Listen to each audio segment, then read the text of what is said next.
Puji Tuhan, sebelum kita mendengarkan firman Tuhan, kita akan memberi uang persembahan. Katakan kiri kanan Anda, beri yang terbaik. Haleluya, saya akan berdoa untuk uang persembahan pada pagi hari ini. Mari kita berdoa bersama-sama. Bapa kami dalam kerajaan sorga, kami sangat bersyukur Tuhan pada pagi hari ini Tuhan, karena kami memiliki kesempatan untuk memberi yang terbaik buat Tuhan. Tuhan, kami mau memberikan pemberian apa yang kami miliki Tuhan, sehingga Tuhan menjadi Tuhan Yesus dipakai untuk membangunkan kerajaan-Mu, dipakai untuk memperluaskan kerajaan-Mu Tuhan, sehingga Tuhan rumah Tuhan bisa berfungsi dengan baik. Terima kasih Tuhan, terima kasih Bapa, kami mau serahkan pemberian kami pada pagi hari ini dalam nama Bapa, Anak dan Roh Kudus. Kami sudah berdoa dan mengucap syukur, haleluya. Semua baca katakan amin. Amin, puji Tuhan, haleluya. Mari saudaraku, kita siapkan hati kita untuk kita mendengarkan firman Tuhan. Hari ini kita masih berbicara tentang Yesus adalah batu penjuru dan batu hidup dalam kehidupan kita. Sebagai orang yang percaya kepada Tuhan, saya ingin bertanya, selama hidupmu, di manakah saudara membangun hidupmu? Di manakah saudara membangun hidupmu sehingga ya benar-benar menjadi bangunan yang kuat, bangunan yang teguh, sehingga apapun yang datang tidak akan menggoncangkan kehidupan kita. Saudaraku, kalau kita baca di dalam Matius 16 ayat ke-18, dan saya akan bacakan di sini, ini mengenai percakapan Tuhan Yesus kepada murid-muridnya. Ketika Tuhan Yesus bertanya kepada murid-muridnya, menurut kamu siapakah aku ini? Menurut orang lain siapakah aku ini? Tetapi ketika waktu sampai ke giliran Petrus, apa yang Petrus katakan? Dia katakan, engkaulah Mesias, anak Allah yang hidup. Dan apa yang Tuhan Yesus katakan kepada Petrus, kita baca dulu dalam Matius 16 ayat ke-18. Dan aku pun berkata kepadamu, engkau adalah Petrus, dan di atas batu karang ini aku mendirikan jemaatku, dan alam maut tidak akan menguasainya. Saudaraku yang seiman dalam Tuhan, Petrus mengenali Yesus sebagai Mesias, anak Allah yang hidup. Maksudnya apa? Petrus benar-benar memiliki hubungan yang dalam dengan Tuhan Yesus. Saudaraku yang seiman dalam Tuhan, Yesus mengatakan bahwa engkau adalah Petrus, di atas batu karang ini aku akan mendirikan jemaatku, dan alam maut tidak akan menguasainya. Saudaraku yang seiman dalam Tuhan, kita harus benar-benar mengenali siapa itu Yesus. Kita benar-benar mengenali Yesus adalah Tuhan kita. Dia adalah batu karang, batu penjuru untuk kita membangunkan kehidupan kita.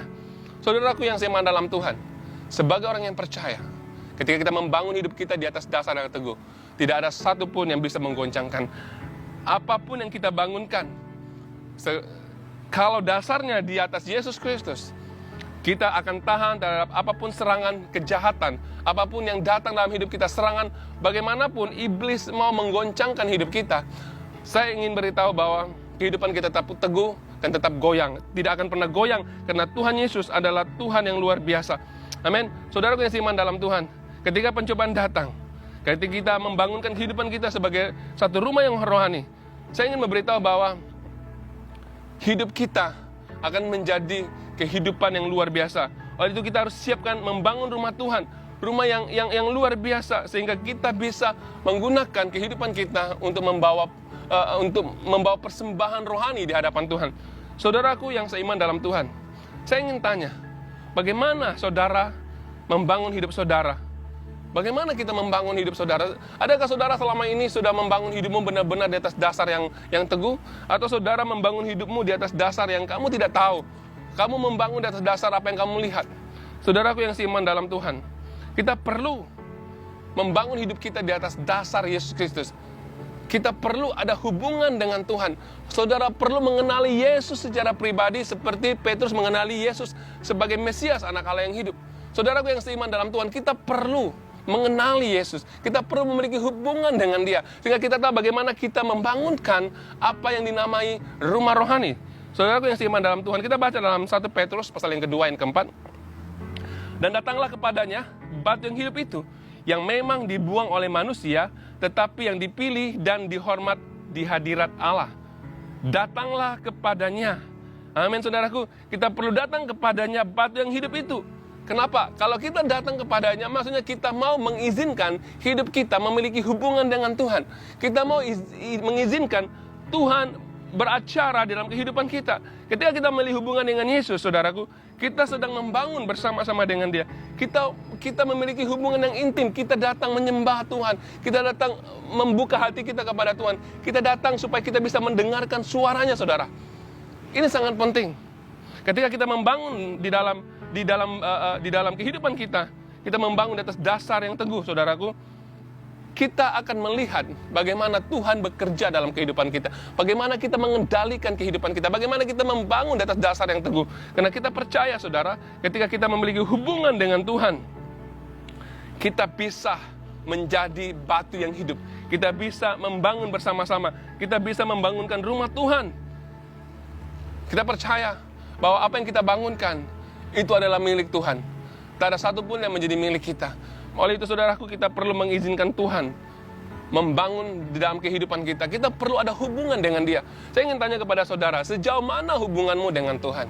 Sejauh mana engkau kenal Tuhanmu? Sejauh mana engkau mengerti kebaikannya? Sejauh mana engkau tahu keinginannya dalam hidup saudara dan saya? Makanya kita perlu ada hubungan yang benar-benar kuat, hubungan yang benar-benar rapat bersama dengan Tuhan. Kita mengerti isi hati Tuhan, sehingga kita tahu bagaimana kita membangun sesuai dengan keinginan Tuhan. Dan kita tidak membangun dengan sembarangan. Kita membangun sesuai dengan apa yang Tuhan inginkan dalam hidup kita, saudara. Ramai manusia, ramai orang-orang Kristen pada saat ini, mereka tidak tahu bagaimana membangun hidupnya di atas dasar Tuhan Yesus. Mereka membangun sesuai dengan apa yang mereka rasa benar. Mereka membangun kerajaan mereka sendiri. Mereka tidak pedulikan Tuhan. Mereka tidak pernah kisahkan Tuhan. Mereka tidak pernah memperhatikan kehidupan mereka di dalam Tuhan. Mereka hanya membangun sesuai dengan keinginan mereka. Saudaraku yang seiman dalam Tuhan, untuk membangun rumah rohani, kita perlu memiliki hubungan dengan Tuhan. Yang kedua, saudara, bagaimana kita membangun rumah rohani? Kita perlu membangun hubungan kita dengan orang lain. Kita baca di dalam 1 Petrus ayat yang kedua, ayat yang kelima. Saya akan bacakan. Dan biarlah kamu juga dipergunakan sebagai batu yang hidup, sebagai batu hidup, untuk membangun suatu rumah rohani bagi suatu imamat kudus, untuk mempersembahkan persembahan rohani yang karena Yesus Kristus berkenan kepada Allah. Haleluya. Saudaraku yang seiman dalam Tuhan, di sini firman Tuhan mengatakan bahwa biarlah kamu, kita semua, dipergunakan sebagai batu yang hidup. Kita mengizinkan hidup kita digunakan oleh Tuhan untuk membangun rumah Tuhan bersama-sama. Saudaraku yang seiman dalam Tuhan, kita tidak bisa membangun sendiri. Kita perlukan orang lain. Maka itu kita perlu ada hubungan yang baik dengan mereka. Kita perlu ada hubungan yang baik dengan orang lain untuk membangun bersama-sama. Saudaraku yang seiman dalam Tuhan, ketika kita mengizinkan hidup kita dipergunakan sebagai batu yang hidup bersama-sama, maka kita bisa menjadi satu imamat yang rajani, imamat yang kudus, saudara. Karena kita membangun bersama-sama. Saudaraku yang seiman dalam Tuhan, kita tidak dapat membangun suatu rumah rohani secara sendiri. Maka itu kita perlukan orang lain bersama-sama. Kita perlukan orang-orang yang rohani bersama-sama membangunkan rumah Tuhan. Saudaraku yang seiman dalam Tuhan, kita mesti mengerti bahwa setiap kita dipanggil sesuai dengan talenta kita, sesuai dengan panggilan kita di dalam Tuhan. Jadi ketika kita membangunkan rumah Tuhan, membangunkan rumah rohani, kita akan gunakan semua apa yang kita ada. Semua panggilan kita, semua otoritas yang Tuhan berikan, kita bangun bersama-sama. Kita tidak bisa membangunkan rumah Tuhan sendiri. Kita perlukan orang lain. Karena orang lain juga memiliki panggilan masing-masing, memiliki otoritas masing-masing, memiliki talenta masing-masing. Jadi kita perlu bekerja sama. Saudaraku yang seiman dalam Tuhan, untuk membangunkan rumah rohani, kita perlu membangunkan hubungan yang baik dengan orang lain.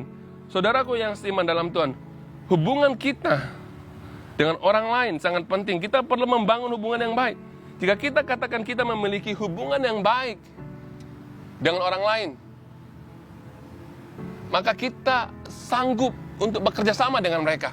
Tetapi jika kita mengatakan bahwa engkau punya hubungan yang baik dengan Tuhan, tetapi saudara tidak punya hubungan yang baik dengan orang-orang lain, dengan sesamamu sendiri, maka engkau menipu dirimu sendiri. Engkau tidak punya hubungan baik dengan sesamamu, dan juga engkau tidak punya hubungan baik dengan Tuhan.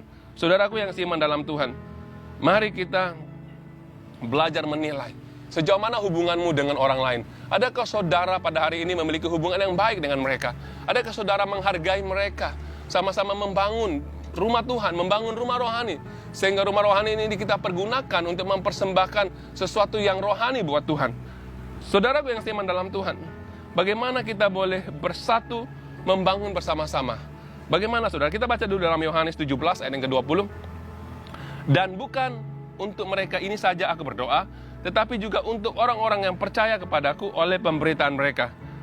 Yang ke-21, supaya mereka semua menjadi satu, sama seperti engkau, ya Bapa, di dalam aku dan aku di dalam engkau, agar mereka juga di dalam kita, supaya dunia percaya bahwa engkaulah yang mengutus aku. Saudaraku yang seiman dalam Tuhan, kalau kita melihat ayat ini, bahwa supaya kita menjadi satu sama seperti Yesus bersatu dengan Bapa, kita perlu menerima satu dengan yang lain, saudaraku. Kita perlu saling menyelesaikan masalah kita sesama manusia. Jika kita punya hubungan yang tidak baik, bagaimana kita membangun? Tidak bisa, saudara. Kita perlu memiliki hubungan yang baik. Kita harus menerima satu dengan lain. Belajar merendahkan diri. Jangan sombong, jangan merendahkan orang lain. Jangan menganggap dirimu benar, orang lain salah. Saudaraku, kita harus perlu saling tunduk, saling mendengarkan orang lain, saling mendengar nasihat orang lain. Kita tidak bisa mengatakan bahwa kita lebih hebat dari orang lain. Kita tidak bisa mengatakan bahwa orang lain salah, kita benar. Kita tidak bisa menganggap diri kita benar. Kita rasa bahwa kita adalah orang yang key person untuk membangunkan rumah Tuhan. Saudaraku yang seiman dalam Tuhan, untuk membangunkan rumah Tuhan, kita perlu orang lain. Kita perlu saling menerima. Kita perlu menghormati. Kita perlu melihat panggilan dan otoritas setiap orang itu berbeza. Saudaraku yang seiman dalam Tuhan, kita tahu bahwa Tuhan telah memanggil saudara sesuai dengan panggilan dan otoritas masing-masing. Kalau kita baca di dalam Matius 10 ayat yang ke-40, saya akan bacakan Matius 10 ayat yang ke-40. Barang siapa menerima kamu, menerima aku. Dan barang siapa menerima aku, menerima dia yang mengutus aku. Yang ke-41, barang siapa menyambut seorang nabi sebagai nabi, ia akan menerima upah nabi. Dan barang siapa menyambut seorang benar sebagai orang benar, ia akan menerima upah orang benar. Kita harus belajar, saudara, menghormati orang lain sesuai dengan panggilannya. Dikatakan di sini firman Tuhan, jika kita menyambut seorang nabi sebagai nabi, ia akan menerima upahnya. Maksudnya apa? Ketika kita belajar menerima orang lain sesuai dengan panggilannya untuk membangun rumah Tuhan, kita juga menerima upah kita sesuai dengan firman Tuhan. Saudaraku, kita harus belajar menghormati mereka yang memiliki panggilan dan otoritas Allah dalam hidup mereka. Kita harus melihat mereka sebagai orang yang dipanggil oleh Tuhan. Melihat mereka adalah orang-orang yang memiliki panggilan yang spesial yang Tuhan percayakan buat mereka. Jadi kita harus belajar menerima mereka. Kita perlu tunduk juga kepada mereka jika mereka adalah orang atasan kita. Saudaraku yang seiman dalam Tuhan, dengan itu kita dapat menjadi satu dengan mereka tanpa adanya pemberontakan, tanpa adanya masalah. Saling menerima. Saudaraku yang seiman dalam Tuhan, kita punya panggilan yang berbeza. Setiap orang punya panggilan. Ada yang dipanggil menjadi nabi, ada yang dipanggil menjadi rasul, ada yang dipanggil menjadi pengajar, ada yang dipanggil menjadi penginjil. Ada yang dipanggil untuk mengombarkan karunia-karunia yang ada pada mereka. Ada yang dipanggil menjadi pemain musik, ada yang dipanggil menjadi song leader, ada yang dipanggil menjadi orang yang profesional, ada yang dipanggil pakar di dalam multimedia. Maksudnya apa, saudara? Setiap kita harus menghargai setiap orang lewat panggilannya. Disitulah kita bisa membangunkan rumah Tuhan. Saudaraku yang seiman dalam Tuhan, dengan itu kita dapat menjadi satu dan kita bisa menerima berkat dari Tuhan. Saudaraku, untuk membangun rumah Tuhan, kita tidak bisa sendiri. Kita perlukan orang lain. Kita perlu bersama-sama, saudara. Hanya orang yang mau merelakan hidupnya untuk dipakai oleh Tuhan, untuk rela tunduk kepada orang lain, menerima orang lain, saudaraku. Orang ini yang bisa dimasukkan bersama-sama sebagai batu yang hidup untuk membangun rumah Tuhan. Saudaraku yang seiman dalam Tuhan, tanggung jawab kita adalah untuk belajar menghargai orang lain. Saudaraku yang seiman dalam Tuhan, kita tahu bahwa Tuhan meletakkan di dalam gerejanya, dalam rumahnya, pelbagai jawatan, pelbagai karunia. Kenapa? Karena untuk kita saling memperlengkapi, untuk kita membangun rumah Tuhan sesuai dengan panggilan kita. Jadi dalam kehidupan kita, apakah tanggung jawab kita sebagai orang yang mau membangunkan rumah Tuhan? Kita perlu benar-benar menghargai orang lain, meresponi orang lain dengan kerendahan hati kita, saudaraku. Ini yang sangat penting. Di dalam rumah Tuhan, kita juga harus berfungsi sebagai imamat yang rajani, umat kepunyaan Allah sendiri, saudaraku. Kalau kita belajar menjalankan kehidupan kita sebagai imamat yang rajani di dalam membangunkan rumah Tuhan, kita sedang membawa satu persembahan yang luar biasa di mata Tuhan, persembahan yang terbaik, saudara. Kita semuanya dipanggil, semua kita dipanggil menjadi imamat yang rajani, menjadi imam-imam bagi Allah dan mempersiapkan diri kita untuk memerintah sebagai raja, saudara. Semua kita dipanggil untuk menjadi imamatnya Tuhan. Kita baca dalam Wahyu yang kelima ayat yang ke-10, Wahyu 5 ayat yang ke-10, dan engkau telah membuat mereka menjadi satu kerajaan dan menjadi imam-imam bagi Allah, dan mereka akan memerintah sebagai raja di bumi. Saudaraku yang seiman dalam Tuhan, sebagai imamat yang rajani, apa yang harus kita lakukan? Siap melayani dan bukan untuk menerima.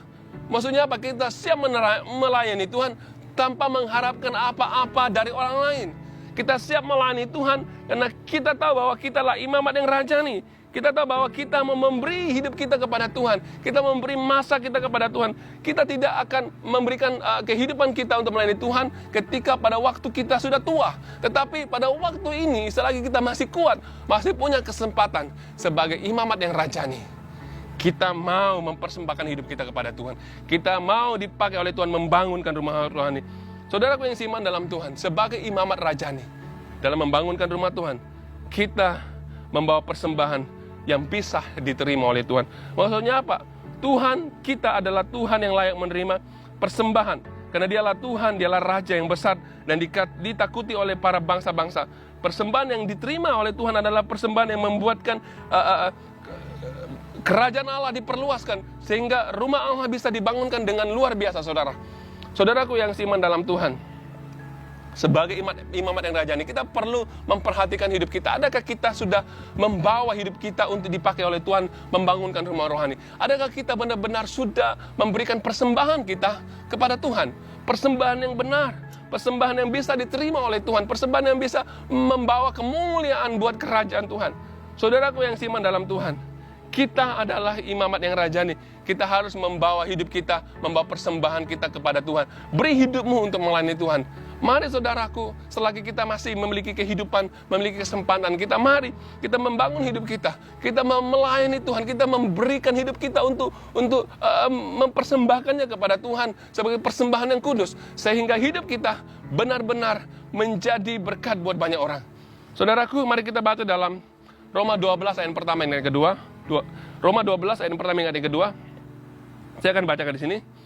Karena itu saudara-saudara, demi kemurahan Allah, aku menasihatkan kamu supaya kamu mempersembahkan tubuhmu sebagai persembahan yang hidup, yang kudus dan yang berkenan kepada Allah. Itu adalah ibadahmu yang sejati. Janganlah kamu menjadi serupa dengan dunia ini, tetapi berubahlah oleh pembaharuan budimu, sehingga kamu dapat membedakan mana kehendak Allah, apa yang baik, apa yang berkenan kepada Allah dan yang sempurna. Saudaraku, kita mesti ingat, menurut firman Tuhan, bahwa persembahan yang kita harus berikan yang pertama adalah tubuh kita sebagai persembahan yang hidup kepada Tuhan. Maksudnya apa? Kita menjadikan seluruh hidup kita sebagai persembahan untuk Tuhan. Tidak hanya berbicara, tetapi kita benar-benar memberikan masa kita, kita memberikan tenaga kita, kita memberikan keuangan kita, kita memberikan talenta kita memberikan apa yang kita punya untuk kerajaan Tuhan. Memberikan seluruh hidup kita untuk dibawa, dipersembahkan kepada Tuhan. Ini dia persembahan yang hidup. Kita mempersembahkan seluruh hidup kita kepada Tuhan. Saudaraku yang seiman dalam Tuhan, jangan mempersembahkan apa yang sudah tidak berguna bagimu. Ramai orang Kristen, mereka memberikan hidupnya ketika di usia yang sudah lanjut. Ramai orang Kristen memberikan persembahan kepada Tuhan, mungkin hartanya, mungkin keuangannya, saat itu sudah menjadi sisa dalam hidupnya. Saudaraku yang seiman dalam Tuhan, untuk kita membangunkan hidup kita, untuk kita memberi persembahan kepada Tuhan, beri yang terbaik. Jangan memberikan masamu yang sudah singkat kepada Tuhan. Jangan memberikan apa yang sisa yang kamu tidak gunakan, kamu berikan kepada Tuhan. Saudaraku, kita perlu memberikan persembahan yang terbaik buat Tuhan. Jangan menipu Tuhan dengan memberi banyak alasan ketika saudara memberi. Jangan mau hanya menerima saja dari Tuhan, tetapi kita tidak mau melepaskan apa yang menjadi milik Tuhan dalam kehidupan kita. Saudaraku, mari kita mempersembahkan hidup kita sesuai dengan apa yang Tuhan mau dalam hidup kita. Saudaraku yang seiman dalam Tuhan, sebagai imamat yang rajani, kita benar-benar berfungsi di dalam rumah Tuhan. Kita benar-benar membangunkan hidup kita di dalam membangun hidup kita di atas dasar batu karang, yaitu Yesus Kristus. Sehingga kita tahu, saudara, bagaimana kita membangunkan hidup kita. Saudaraku yang seiman dalam Tuhan, sebagai iman yang rajani, kita perlu belajar terus berfungsi bagaimana membangunkan rumah Tuhan. Jangan menjadi orang Kristen yang hanya diam, yang tidak melakukan apa-apa. Tetapi hidupmu, tubuhmu, engkaulah imamat yang rajani, umat kepunyaan Allah sendiri. Untuk apa, saudara? Untuk memberitakan perbuatan-perbuatan yang ajaib dari Dia. Itu masanya kita bisa membangunkan hidup kita, kita bisa menjadi contoh, kita bisa menyatakan kemuliaan Tuhan lewat apa yang ada dalam kehidupan kita. Kita adalah bangsa yang dipilih Tuhan, kita adalah imamat yang rajani, umat kepunyaan Allah sendiri, untuk memberitakan perbuatan yang besar dari Dia. Saudaraku, di sini kita bisa memberikan kehidupan kita sebagai persembahan yang hidup, yang kudus dan berkenan kepada Tuhan. Saudaraku yang seiman dalam Tuhan, Tuhan mengasihi saudara dan saya. Mari saudaraku, kita benar-benar mau dipakai menjadi batu yang hidup, mau digabungkan dengan orang lain untuk membangun. Kita harus menyelesaikan masalah kita dengan orang lain. Kita perlu bersama-sama. Kita pastinya tidak bisa membangun rumah Tuhan secara sendiri. Kita perlukan orang lain, karena setiap orang memiliki panggilan masing-masing. Setiap orang memiliki otoritas masing-masing. Posisi diletakkan di tempat masing-masing, saudara, di mana kita perlukan bersama-sama untuk membangun satu rumah rohani untuk membawa kemuliaan Tuhan. Apa yang kita bangunkan, saudara, bukan menjadi milik kita, tetapi apa yang kita bangunkan menjadi milik Tuhan. Tak ada satupun yang berhak kita klaim, karena itu adalah milik Tuhan. Saudaraku, mari kita sama-sama membangunkan kehidupan kita, membangunkan rumah Tuhan, sehingga rumah Tuhan bisa menyatakan kemuliaan. Orang lain bisa diberkati, orang lain bisa melihat kemuliaan Tuhan. Haleluya, puji Tuhan. Firman Tuhan tidak panjang, tapi saya ingin mendorong saudara pada saat ini. Mari sebagai imamat yang rajani, kita benar-benar memberikan persembahan yang hidup kepada Tuhan. Hidupmu harus dipersembahkan kepada Tuhan. Hidupmu harus digunakan menjadi batu yang hidup untuk membangun rumah rohani, sehingga Allah dipermuliakan, Allah diagungkan di tengah-tengah tempat kita berada, di tengah-tengah kota kita, di tengah-tengah negara kita ini. Oh haleluya, Engkaulah Tuhan, Dialah Tuhan yang memberikan kekuatan buat kita semua. Mari kita terus rendah hati, kita datang kepada Tuhan, kita menyembah Tuhan, kita memberikan seluruh hidup kita, karena Dia adalah Raja kita, Allah yang besar, yang dahsyat dalam hidup kita. Haleluya, puji Tuhan. Mari saudaraku, kita bangkit semua berdiri. Saya mengajak saudara, kita mau menyembah Tuhan bersama-sama. Kita izinkan Roh Kudus menguasai hidup kita pada hari ini. Mengizinkan Roh Kudus mengurapi kita. Kita izinkan Tuhan berbicara kepada kita untuk kita mengerti apa yang Tuhan mau lakukan dalam hidup kita. Haleluya. Oh shikidianda rabaka shikidianda. Oh rabaka shikidianda rabaka shikidianda. Oh rabaka shikidianda rabaka shikidianda. Oh haleluya Jesus shikidianda rabaka shikidianda. Oh haleluya rabaka shikidianda rabaka shikidianda. Oh haleluya, thank you Jesus, thank you Lord. Haleluya, kami mau belajar Tuhan menyerahkan hidup kami kepadamu Tuhan. Kami mau belajar Tuhan menjadi benar-benar menjadi batu yang hidup. Bisa Tuhan bekerja sama dengan orang lain. Oh haleluya, biarlah kami menjadi imamat yang rajani, bangsa yang kudus Tuhan, yang benar-benar bisa mempersembahkan apa yang terbaik di dalam kerajaan-Mu, mempersembahkan yang terbaik dalam rumah-Mu Tuhan. Oh terima kasih Tuhan, kami tidak akan menjadi bangsa yang biasa-biasa, tetapi kami adalah bangsa, imamat yang kudus, umat kepunyaan Allah sendiri, untuk memberitakan perbuatan-perbuatan yang besar dari Allah. Terpujilah nama-Mu Tuhan. Haleluya. Terima kasih Tuhan Yesus. Engkau terus memberkati kami. Kami akan menjadi bangsa, kami akan menjadi umat-Mu Tuhan, yang bisa menyatakan Tuhan dalam kehidupan kami. Kami akan membangun hidup kami di atas dasar yang teguh, yaitu Yesus Kristus sebagai batu penjuru kami, batu karang kami. Terpujilah nama-Mu Tuhan. Kami sangat bersyukur Tuhan, karena Engkau terus memperingatkan kami untuk kami terus membangun hidup kami sesuai dengan apa yang Engkau inginkan Tuhan. Terpujilah namamu Tuhan Yesus. Kami mau serahkan Tuhan setiap jemaatmu yang hadir pada pagi hari ini Tuhan, yang melihat live ini. Tuhan, Engkau memberkati mereka, Engkau memberkati anak-anak mereka, memberkati Tuhan sumber pendapatan mereka, sehingga Tuhan kami benar-benar menjadi orang-orang yang bisa melakukan yang terbaik untuk Tuhan. Terima kasih Tuhan Yesus, terima kasih Bapak. Kami serahkan semua ke dalam tangan-Mu, dalam nama Bapa, Anak dan Roh Kudus. Kami sudah berdoa dan mengucap syukur. Haleluya. Semua yang percaya katakan amin.